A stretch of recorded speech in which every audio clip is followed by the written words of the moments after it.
وهم 3 أيام أخدت المضاد الحيوي ده، وبعد كده حصل النزيف الشديد ده.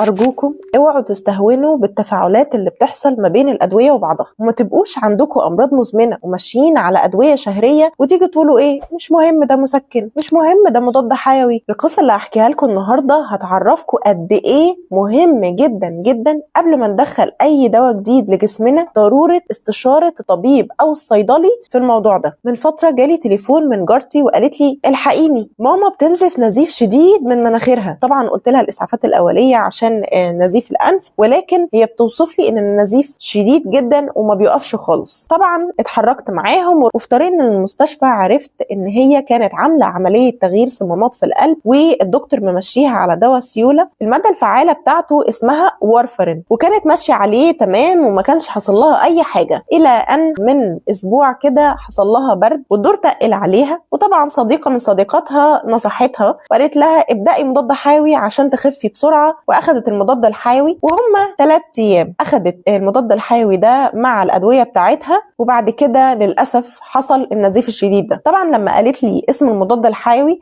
عرفت ايه اللي حصل. هو حصل تفاعل ما بين المضاد الحيوي ده ودواء السيولة بتاعها. وبالمناسبة اللي يعرف دواء الوارفرين ده عارف ان هو بيحصل معاه تفاعلات مع أدوية كتير جدا جدا، ولسوء حظها كان من ضمن التفاعلات دي مع الدواء ده، وكان نتيجة التفاعل ان هو بيزود من تأثير دواء السيولة. فطبعا دواء السيولة بيحافظ على سيولة الدم، فأما زاد مفعوله عمل النزيف الشديد ده. ولما وصلت للمستشفى احتاجت ان هي تتحجز في المستشفى الى ان الدكاترة توقف النزيف وحالتها تبقى مستقرة وتتابعوا معاها بالفحوصات والتحاليل. والموضوع ما خلصش هنا، هي برضو بعد ما خرجت من المستشفى وبقت حالتها مستقرة هي احتاجت ان هي تتابع مع الدكتور، وكانت بتعمل فحوصات وتحاليل يومية. القصة دي انا بشاركها معاكم عشان نطلع منها ب3 حاجات. اول حاجه احنا طبعا مش محتاجين نقول ان المضاد الحيوي ما ينفعش باي حال من الاحوال ناخده دون استشاره الطبيب. لازم الطبيب المعالج هو اللي يوصف لنا المضاد الحيوي بعد ما يقول لنا ان العدوى اللي عندنا دي عدوى بكتيريه مش عدوى فيروسيه، لان اغلب ادوار البرد هي سببها فيروس مش بكتيريا. تاني حاجه بقى